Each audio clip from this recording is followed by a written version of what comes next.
you are new to the channel, first of all, let me bring your attention to my Patreon page, where you can, for example, grab the tab, but that was all the marketing talk for this video. Let's get into the lesson with something I think is fairly important, but I didn't really demonstrate well.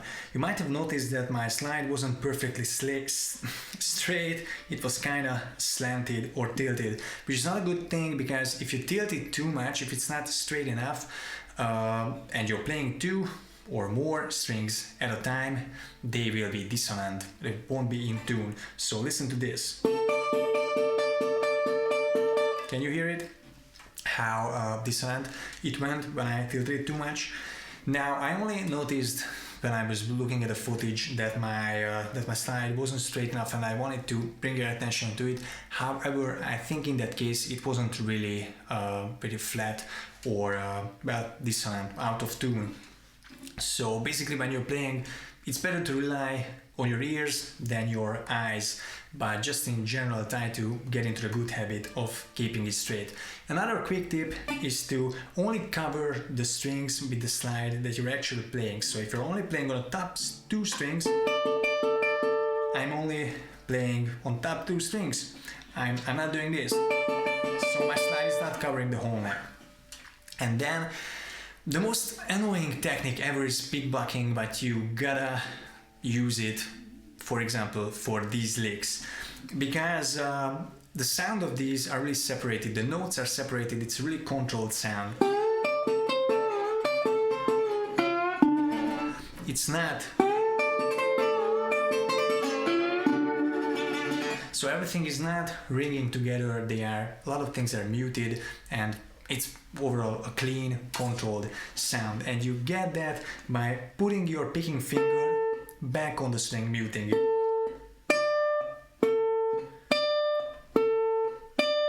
I'm obviously exaggerating it now.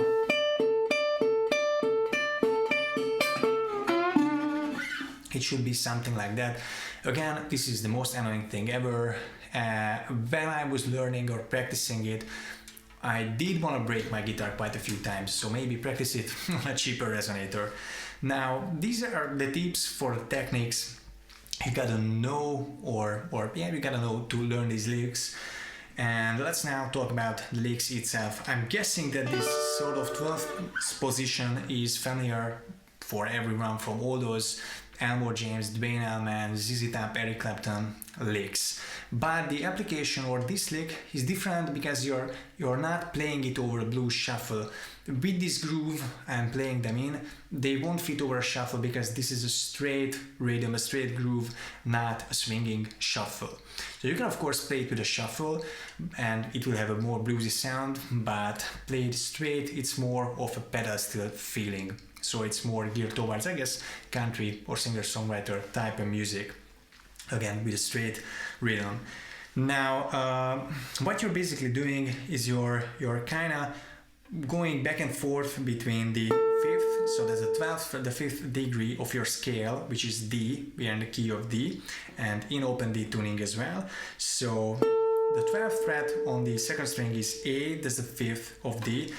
The 12th on the high, well, not high E, high D, so the first string, because we are in open D tuning once again, that's your root. And the 10th fret on the first string is the flat 7 or minor 7. And you're basically just... And when I'm doing that, I don't necessarily tilt or push out my slide to give way for my finger, because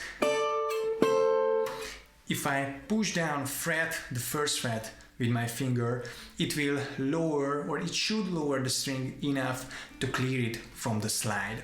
So it should work without moving the slide anywhere.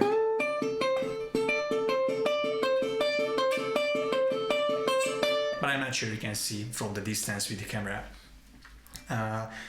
And basically what you're doing is you're starting, I guess there's this short pickup, which is just 11 to 12 on the second string. But other than that, starting on the downbeat,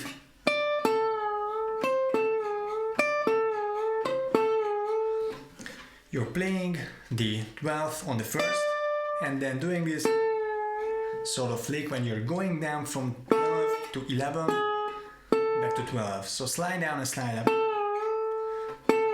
And you insert this between your D and C notes.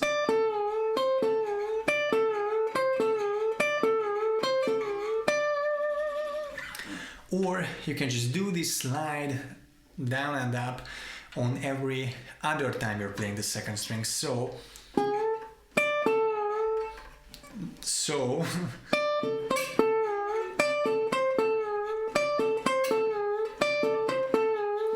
practically this way you're playing both your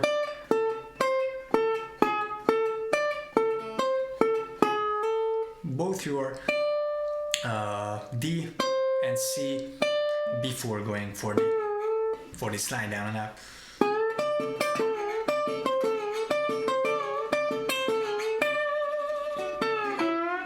And of course you can calm down as well. And that's basically the two licks. It's almost the same, you're just kinda mixing it up a little bit. And this is a great way into getting into playing behind the slide or fretting behind the slide, and this is also a great way of adding another flavor, a countryish, pedal style-ish flavor to your slide playing. So I hope you enjoyed it. Let me know if you already know this lick or it's new to you and you gotta give it a try, and let me know how it goes. So thanks for watching, see you in the next video.